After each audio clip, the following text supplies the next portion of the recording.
Okay, two clips I'm going to react to from the guy on screen here. He brings up a term, residential school denialism. I didn't even know that was a thing, but it's pathetic. Here we go. Good day, everybody, and welcome. Welcome to our second session for this Learning Circle series taking place in December 2025. Today's topic of conversation is responding to denialism in professional settings. And the calling that I've had for this very specific conversation is the climate and context we find ourselves in Canada today. So I would be remiss if... What climate is that? Because everywhere you look, Indigenous people are more and more at the forefront of conversations. It's not the other way around. What's the climate? I hosted this webinar and did not share with the group here who is live in the audience that this was largely in response to some very powerful political leaders who were denying and really creating a hateful, dismissive, violent rhetoric and really trying to create a movement for denying 215 and beyond children who are... Like, that was such a profound thought. The 215 thing, there's no like denialism. You can't just make a term. This isn't the Holocaust denialism. Are you trying to link it to that or trying to invoke that sort of feeling? Like, people are allowed to think. This is not Nazi Germany. People can have a take on what they think happened, or they can look into it. Like, even if you just do a search on AI, it'll say that at that 215 story at the beginning, there were a lot of like headlines that said things like mass graves or remains and stuff like that. But there hasn't been, again, according to AI, any excavation of that site. So is that denialism? Like, just saying that? Being found in unmarked graves in residential schools all across this country, denying that these atrocities had happened. Why?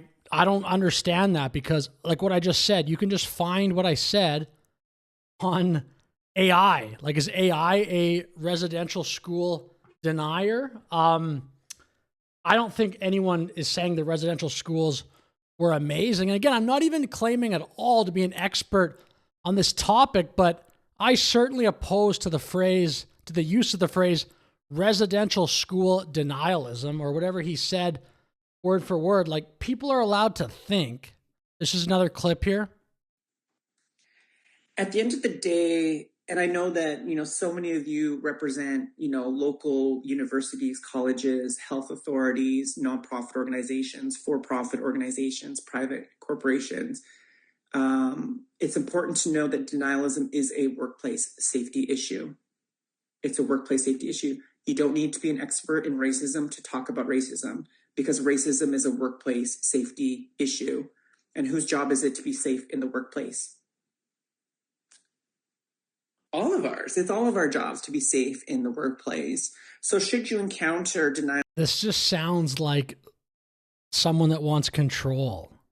Someone that wants to tell people, agree with me on this one issue, or we're going to label this as racism or something like that. This is incredible. So should you encounter denialism in the workplace, we need to pick up on these generational colonial patterns that have been around, for far too long.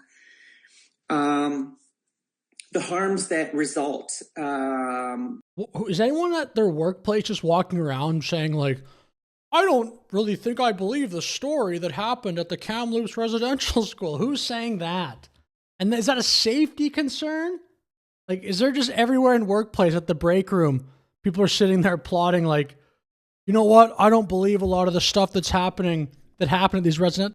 I don't think these conversations happen at a workplace. And then if they did, it's a safety issue? It's obviously not. This is the biggest load of crap. Place unnecessary emotional and relational labor on your own Indigenous staff and colleagues. whether they're on the payroll, whether they're contracted, whether they're... I don't care, man. Like, this attitude is toxic, awful. It's destroying the fabric of the country. Returning guests and visitors like performers, drummers, singers, elders, cultural advisors, or the community partners you work with that are Indigenous nonprofits, Indigenous governments.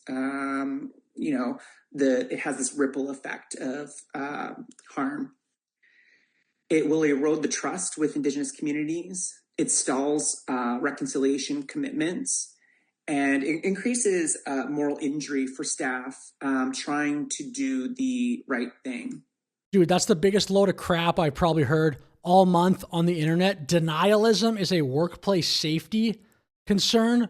What is this? This all sounds like an insane power grab. Me.